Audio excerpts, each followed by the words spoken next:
Continuando a história do invocador overpower que esconde seus poderes para ser comum e viver uma vida tranquila, mas sempre acaba tendo que usar seus poderes para algo. A parte 1 vai estar na descrição desse vídeo. A história continua com o nosso protagonista aliviado pela situação dos demônios ter finalmente se resolvido. Ele reforça que queria fazer amizade com alguém forte para colher os frutos de estar com alguém assim e não iria fazer esforço nenhum, pois ele queria evitar ao máximo ser morto novamente. Ou seja, ele só queria fazer amizade com alguém poderoso o suficiente para todos os vilões irem atrás desse alguém enquanto ele fica relaxado vendo seus filmes na Netflix. Mas anos depois, após concluir seu plano, ele liga a TV e descobre que seu filme favorito não tá mais disponível na sua região. Ah, que pena, vai ficar sem ver o filme. Se ele tivesse conhecido a NordVPN antes, isso seria diferente. Com a NordVPN é possível você assistir aquele filme ou anime que foi removido do Brasil e também aplicativos bloqueados, como o Telegram, que foi bloqueado no Brasil essa semana. Com a Nord você acessa normalmente, e isso acontece porque a Nord conecta você a um servidor de outro país, assim é como se você estivesse lá. Agora você não vai mais sentar e chorar porque a Netflix removeu seu anime favorito. Eu não estou suportando mais. Mas talvez você esteja se perguntando o que é uma VPN? A VPN da Nord te conecta a uma rede privada, mascarando seus dados e protegendo sua privacidade, assim ninguém vai ver os sites que você acessa na madrugada com a porta fechada.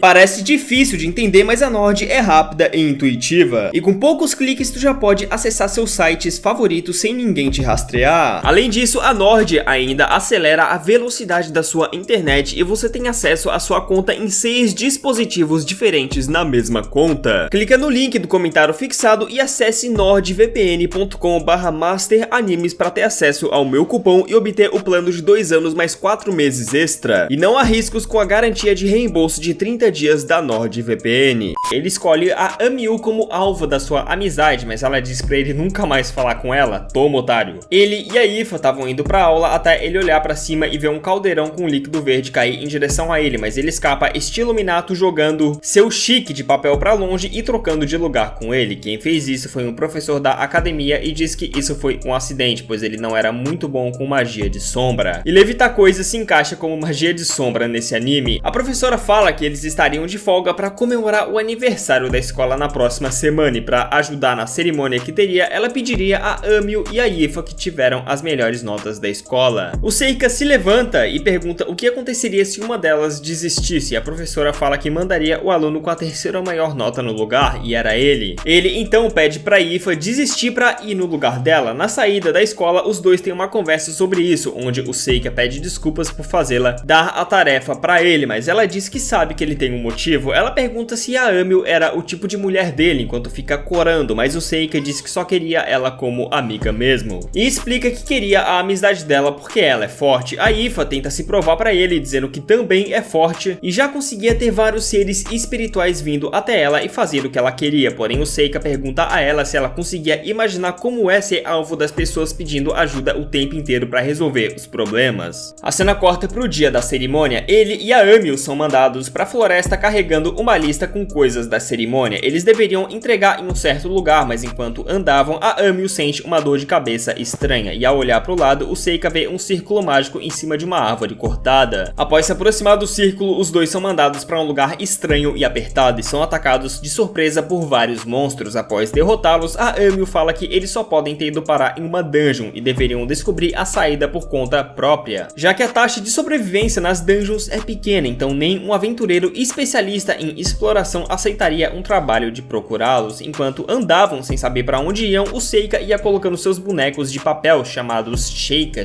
sei lá, velho, no teto da dungeon, e explica a sua invocação raposa, que eu também esqueci o nome, faz tempo que eu fiz a parte 1, então dá um desconto. Você não acha que isso tá um pouco velho demais? Que tava fazendo isso pros seus chiques lá em cima descobrirem a localização deles. Eles são atacados por mais uma leva de monstros e a Amiu os ataca com confiança, mas acaba levando um soco de um dos monstros e fica quase inconsciente. O Seika começa a defendê-la usando magia espiritual de madeira, e quando ela finalmente perde a consciência, ele se vê livre para invocar um dos seus servos, uma centopeia gigante que faz um estrago gigante, mano, faz a limpa no lugar. A cena corta com ela acordando e surpresa com o Seika ter derrotado todos os monstros. Ela sente dor na cabeça mais uma vez e após o Seika ativar uma barreira, a dor passa. O Seika diz que essa barreira é anti-maldição e imagina que ela foi amaldiçoada. Ele procura alguma marca no corpo dela, mas não encontra nada. Ele então dá pra ela um chique que ele fez pra bloquear a maldição. Antes de seguir em frente, ela pergunta quantos elementos ele podia usar e ele responde que não sabe. Essa é a única pergunta séria que ela faz, porque as outras eram perguntando se ele fazia alguma coisa indecente com a Yifa, mas ele responde que não mais uma vez e só a vê como amiga. Ela acha irônico um nobre e uma escrava serem amigos, mas ele explica que apesar de ser um nobre, ele é filho de uma amante do seu pai, então a única pessoa que o tratava bem e ele sentia conexão com era a Yifa. Ele pergunta sobre a família da Amil e ela responde que foi criada no meio de aventureiros. No entanto, o Seika percebe que ela não queria falar sobre isso. Ele muda de assunto perguntando o que ela gostava de fazer e ela diz que gosta de lutar e diferente de todo mundo, ela sempre se divertia quando lutava e saía em uma aventura. E diz que uma vez ela voltou de uma jornada onde metade das pessoas morreram, mas mesmo assim ela estava animada para a próxima aventura e essa atitude de gostar de lutas fez todos a rejeitarem. Ao ponto de ela vir para essa academia para tentar parar com esse gosto por lutas e viver uma vida normal. Não tá dando muito certo esse plano. É lamentável. Só sei que após a conversa, os dois continuam sua aventura e se deparam com a porta do boss. O Seika então assume que a saída seria liberada após derrotá-lo e os dois vão pra cima do boss com tudo. Após desviar de alguns ataques, o Seika consegue um ângulo perfeito para lançar uma magia de lança que acerta dentro da boca do boss e em seguida ele pede pra Amil lançar uma bola de fogo na lança. Ao fazer isso, uma explosão acontece. Para finalizar de vez o bicho, ela crava sua espada em sua cabeça. Agora o anime revela algo interessante. Em uma conversa com sua invocação raposa, ele revela que já sabia a localização da saída, mas enfrentou o boss para se divertir um pouco. Eles encontram a saída e a cena corta com ele descendo algumas escadas e chegando em um local suspeito onde aquele mesmo professor que quase derrubou aquele líquido verde nele estava fazendo algo suspeito. O Seika revela já saber que era ele que colocou a maldição na Amil. Ele então tira aquele óculos, passa um gelzinho no cabelo e assume seu visual de vilão que vai morrer em 2 minutos. Seu plano era matar a Amil para que ela não se tornasse a heroína que estava destinada a ser, e para isso fez aquela maldição que faria ela morrer como se tivesse uma doença. E foi ele que permitiu a entrada daqueles demônios na escola que eu mostrei na parte 1. No entanto, o Seika explica para ele que quem faz uma maldição cava a sua cova junto e reverte a maldição tirando dela e passando para ele. Logo em seguida, ele tira de si mesmo e passa para ele, assim o matando. Após sair dali, o Seika respira aliviado, dizendo que finalmente poderia ter sua vida escolar normal. Será mesmo?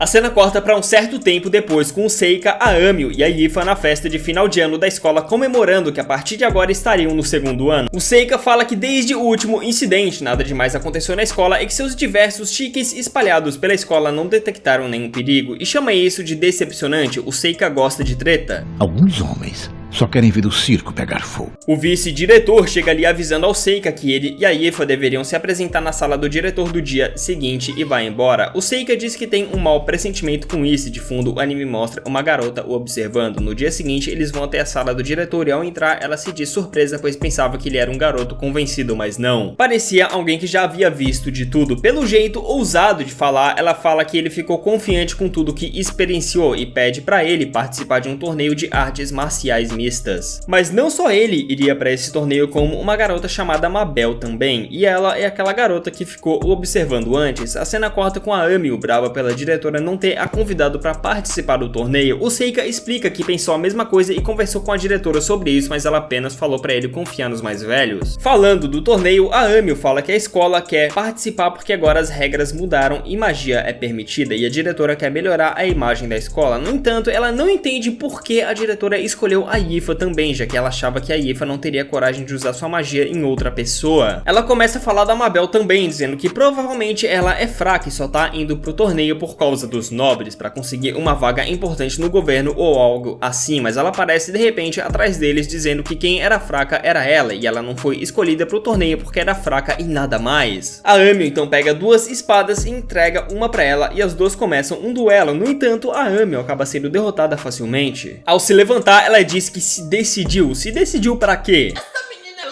A cena corta com eles em uma carruagem indo pro torneio. A Amil também tava indo porque queria ver a Mabel lutando, já que tava puta por ter perdido. Chegando no local do torneio, a Mabel some e o Seika diz a Yifa e a Amil que iria passear por aí. O que ele queria, na verdade, era descobrir por que a academia mandou ele e não a Amil pra lutar. A cena corta com o torneio começando. A primeira luta era entre o Seika e um mercenário que começa a luta o atacando e perfurando, mas o que ele perfura não era ele e sim um chique seu. O Seika de verdade tava atrás dele e o derrota lançando um feitiço que o joga pra fora da arena com tudo, mano. O cara vai que nem um... Nossa, que nem uma carreta 200 por hora na parede. Enquanto voltava da luta, ele se pergunta se não exagerou no uso de magia, mas diz que tanto faz porque o cara tava vindo com tudo também. A cena corta com a segunda luta, que era entre um mago e um garoto que usava espadas. A batalha começa e quando o mago ia começar a atacar, ele é paralisado. O seu adversário, um garoto chamado Kyle, anda em direção a ele calmamente e o mata. O Seika nota que ele já estava acostumado a fazer isso pela sua expressão que não tinha mudado nada após matá-lo. O Seika percebe também que ele é um portador do que ele chama de olhar do mal, onde o portador coloca poder espiritual no olhar e amaldiçoam quem eles olham. O episódio termina mostrando a Mabel observando a luta de fundo. A cena corta com a próxima luta do Seika. Ele batalha contra uma marionetista que fez um boneco gigante anti-magia, ou seja, era perfeito para acabar com os maguinhos do torneio, mas o Seika não é qualquer mago, ele nem é um mago na verdade. Ele usa uma invocação dele chamada Doninha com lâminas ou alguma coisa assim e usa para cortar a marionete dele em pedacinhos e termina a luta arrendendo. Enquanto voltava da luta, ele comenta com sua raposa que foi por pouco, pois invocações não são permitidas, então se ele fosse pego usando seria desqualificado. Ele ativou o hack ali na cara dura, mano. Esse cara tá usando hack. A cena corta com a segunda luta da Mabel, sendo que a primeira o anime não mostra. Ela enfrenta um suposto poderoso mago da terra, mas tudo que o cara faz é lançar umas pedrinhas nela. Ele até tenta lançar uma magia avançada, mas precisava conjurar antes e a Mabel não deixa, e acaba com ele facilmente após alguns segundos de luta. Ele nota que a apresentadora da luta a chama de heroína, e ao perguntar por que, ele descobre que ela tem o mesmo nome de uma heroína chamada Mabel, e também usa a mesma espada. E ao ouvir isso, o Seika diz que estava começando a entender. A cena corta de noite com um homem estranho de cabelo verde mandando uma mensagem através de um pombo correio. No entanto, seu pombo é pego por um chique do Seika e logo em seguida ele aparece ali querendo interrogar esse cara, dizendo que sabia que ele era um espião para os demônios. No entanto, ele diz que não sabia do que ele estava falando e vai embora, porém vira para atacá-lo de surpresa. No entanto, ele é preso por um feitiço do Seika. Ele diz que não falaria nada e o Seika apenas responde que falaria diretamente com a sua alma e invoca sua invocação mais bizarra, que lê a mente desse cara e começa a tirar informações dele mesmo sem ele falar nada. Durante o interrogatório, ele descobre que os demônios pensam que a Mabel é a verdadeira heroína, pois ela tem a mesma idade, sexo e o ano que ela nasceu coincide com o da profecia. Além disso, ela é forte. Após interrogá-lo, o Seika o solta e deixa esse monstro o comê-lo. Não posso mostrar essa cena, inclusive. Ele manda essa heroína falsa e eles queriam chamar atenção pra ela, enquanto a heroína de verdade, a Amil, ficava segura. A cena corta com um resumo do torneio, onde o Seika narra que um mago bem forte chamado Reinas ganhou 2 lutas em seguida e se tornou o centro das atenções do torneio por conseguir usar os 4 elementos, o que é algo raro. A Mabel e ele continuaram vencendo e após isso, enquanto ele voltava de mais uma vitória fácil, a Mabel aparece ali pedindo pra ele desistir da próxima luta que seria contra ela. O motivo era simples, ela sabia que ele era forte e por isso fala que talvez não conseguiria controlar o seu poder e poderia acabar o matando. No entanto, ele diz que não desistiria e que se ela quisesse vencer seria de forma justa. A cena corta pra batalha do Reinas contra o Kyle, o garoto do olhar do mal. O Kyle não consegue usar seu olhar do mal contra ele, pois ele usa uma magia de luz que concedia resistência a esse olhar. Ele então paga de gostosão dizendo pro Kyle se render, mas para seu azar, o Kyle não era nada inútil sem seu olhar. Isso porque ele usa magia de gravidade e de sombra. O Reinas o ataca com todos os elementos, mas nada funciona. Ele então se aproxima para tentar ir no corpo a corpo, mas acaba pego pela magia de sombra do Kyle, que funciona igualzinho a do Shikamaru de Naruto, impedindo seus movimentos. Quando ele ia acabar com ele, os jurados soam um apito indicando que a luta acabou e um vencedor havia sido definido, o Kyle. Após essa luta, a cena corta com o Seika se preparando para dormir. Ele estava deitado de boa na sua cama até ser atacado de surpresa pela Mabel. Os dois lutam um pouco, mas um cara chega reclamando da barulheira que eles estavam fazendo na rua e ao ver que o Seika virou o rosto para olhar pro cara, ela aproveita para fugir.